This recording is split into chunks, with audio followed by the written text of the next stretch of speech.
Yo, what is up guys? It's Legit Leader here. In this video, we're going to be talking about one of the times that I've run away from the cops. Okay, so I have this, it's like a bike with a motor on it. You know, I'm a redneck. Well, actually, no, it's not really a redneck thing. I bought it from China. You know, that's what China does, right? I took it down to the beach in Port Aransas, and I drove it around, and like, none of the cops said anything about it, so I thought, you know, it was perfectly street legal.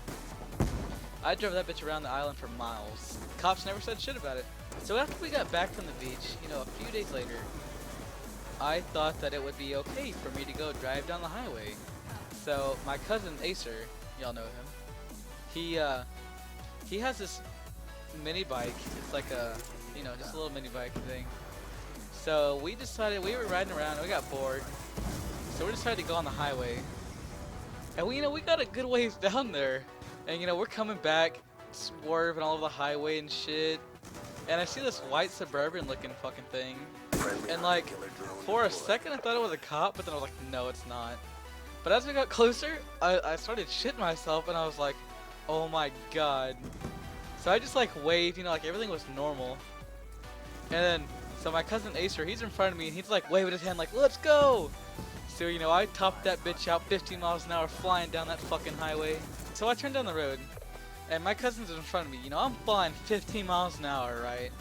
You know, he's on his little fucking thing going like 50, you know, fucking leaving me behind in this fucking dust and shit. At that time, I remember looking back and just seeing that cop car hauling ass behind us with his lights on. So he zooms past me going like 180 miles an hour, looking for Ben. There's this old abandoned house down our road. Well, it's not really, I don't know if you'd call it abandoned, but nobody lives there anymore. He turned into the driveway and like ditched his bike behind it and like jumped into the house. So after the cop couldn't find him, he drove back to me down the road, you know, cause I was done trying, you know, my thing, you know, piece of shit.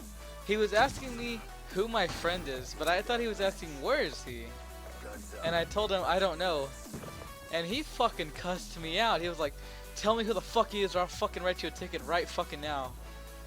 And I was like, oh my god, I'm sorry, sir. So I told him who his name was and shit like that. And I called him, you know, he's like crying and shit. Not really. And we're sitting out there in the driveway of his house. But the cop was acting like he was all smart and shit. Like he was about to write us a ticket. After he got done bitching at us, he's like, well, I don't know, let me go check. So he got on his little fucking phone. You know, fucking Paul Blart looking motherfucker with his fucked up hairline. He's like scrolling through that shit. And he's like, he puts his phone in his pocket. He's like, oh, well, y'all shouldn't be driving on the highway either way. And I'm thinking to myself, yeah, that's right, you fucking piece of shit. I know we shouldn't have been driving on the highway in the first place. But sometimes cops just need to fuck off. Like, we're just trying to have fun, enjoy our life and shit. But no, somebody's always gonna fucking be able to ruin that shit. Anyways, guys, I hope you enjoyed the video. Sometime this week, I'm gonna be posting a video with one of these awesome guys that I just met. I will tell y'all more about it whenever I make the video. Y'all are going to be shocked, so make sure you watch that. But as always, don't forget to subscribe, rate, and comment, and I will see you.